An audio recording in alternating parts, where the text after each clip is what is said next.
আসসালামু আলাইকুম বন্ধুরা, আসিয়া কিচেনে আপনাদের স্বাগত জানাই।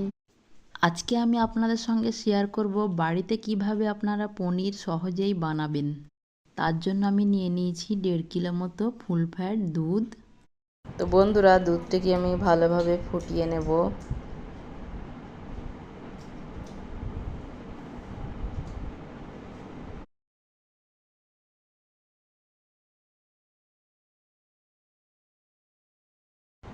দুধ ফুটে গেছে, তো এবার আমি গ্যাসের ফ্লেমটা অফ করে দিয়েছি।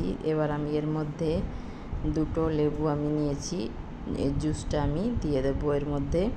একটু একটু করে দেবো, দিয়ে আমি ভালোভাবে নাড়বো। এইভাবে আপনারা নাড়তেই থাকবেন, তারপর দেখবেন নাড়তে নাড়তে একটু লেবুর জুস দেবেন আর একটুভাবে এভাবে নাড়বেন। তো বন্ধুরা, এইভাবে খুব সুন্দরভাবে দুধটা কেটে যাবে, তারপর ছানাটা বেনে যাবে খুব সুন্দরভাবে। দেখুন, এভাবে ছানা আপনারা বানিয়ে ফেলবেন। তো বন্ধুরা, বাজারে তো কেমিক্যাল দেয়া থাকে, ভেজাল দেয়া থাকে, তো আপনারা বানিয়ে ফেলুন বাড়িতে। এইভাবে পিওর ছানা বানিয়ে আপনারা পনির বানিয়ে ফেলুন। এইভাবে বানিয়ে আপনাদের বাড়ির পুরো পরিবারকে আপনারা সুস্থ রাখুন আর ভেজাল মুক্ত করুন। তো বন্ধুরা, যতক্ষণ না ছানাটা কাটছে ততক্ষণ আপনারা এইভাবে জুস, একটু একটু লেবুর জুস দেবেন আর এইভাবে নাড়তে থাকবেন। নাড়তে নাড়তে দেখুন আমার ছানাটা খুব সুন্দরভাবে কাটে গেছে।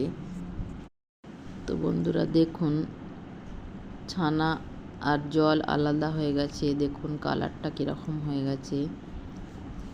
তো বন্ধুরা, একটা ছালনির সাহায্যে আমি জলটাকে আলাদা করে নেব।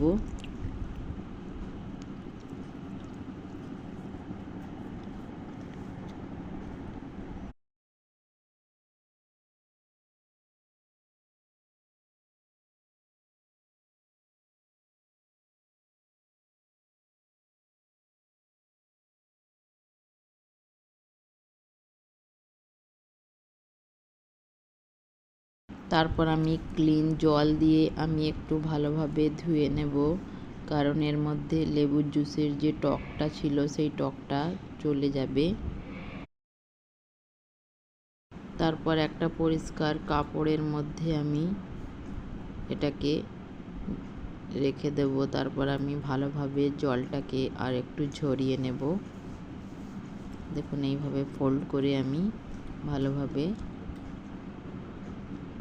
পাকিয়ে পাকিয়ে আমি এইভাবে জলটাকে ঝরিয়ে নেব।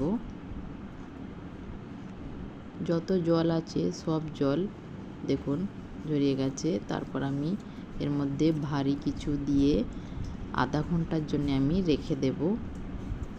এভাবে আধা ঘন্টার জন্য আমি রেখে দেব। তারপর দেখুন বন্ধুরা, আধা ঘন্টা পরে আমার পনিরটি একদম রেডি হয়ে গেছে।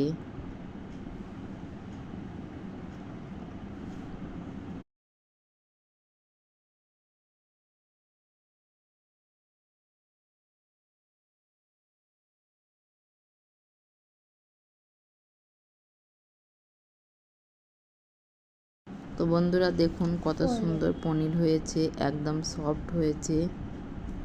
এইভাবে আপনারাও বাড়িতে বানাবেন আর আপনাদের বাচ্চাদের আর পরিবারের জন্য বানিয়ে ফেলবেন খুব সহজে। লাঞ্চ কিংবা ডিনারের জন্য সবজি বানিয়ে ফেলবেন, তারপর রেখে দেবেন ফ্রিজে। বাচ্চাদের স্কুলের জন্য লাঞ্চ বক্সে আপনারা ঝটপটভাবে যে কোনো পনিরের রেসিপি আপনারা বানিয়ে দিতে পারেন, যেমন পনির পরোটা, পনিরের যে কোনো রেসিপি আপনারা খুব সহজে বানিয়ে দিতে পারেন। বন্ধুরা, অবশ্যই আপনারা বাড়িতে ট্রাই করবেন। তো বন্ধুরা, আমার চ্যানেলটিকে সাবস্ক্রাইব আর লাইক করতে ভুলবেন না। অবশ্যই আমার চ্যানেলটিকে সাবস্ক্রাইব করবেন। তো বন্ধুরা, ভালো থাকুন, সুস্থ থাকুন, আল্লাহ হাফেজ।